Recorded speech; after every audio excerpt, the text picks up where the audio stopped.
Well, this episode was so much. It was explosive, bloody, and shocking. I guess you could say it I was. tell you, it was perfect. Perfect. Everything, down to the last minute details.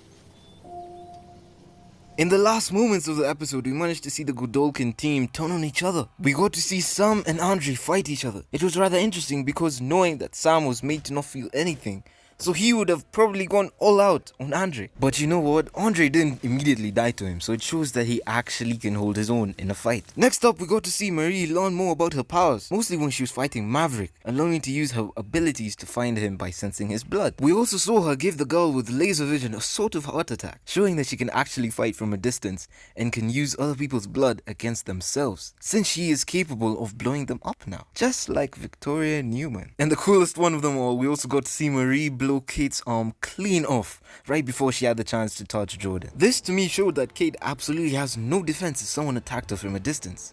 And finally, we saw Homelander come in and wonder about Marie, saying, What kind of animal are you?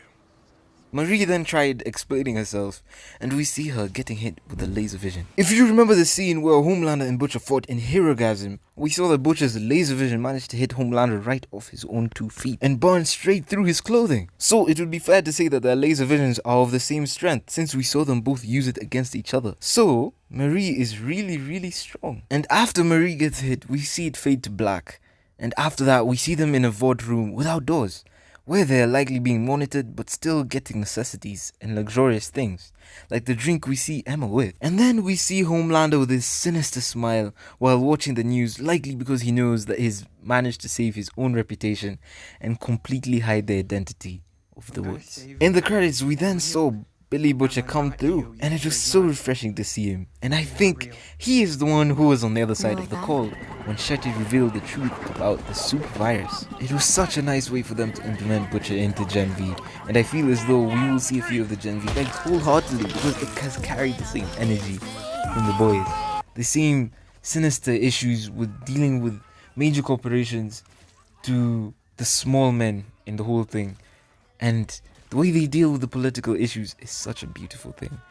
It's the boys, but in its own special way. It's its own show with its own identity that didn't have to take everything from the boys. And I find that very amazing. They didn't have to rush through the story or just make it all about hormones and what takes place around a college scenario. Instead, it was well paced, even with the filler episode that didn't feel like filler, but kept the story going. And I honestly can't wait for season 2.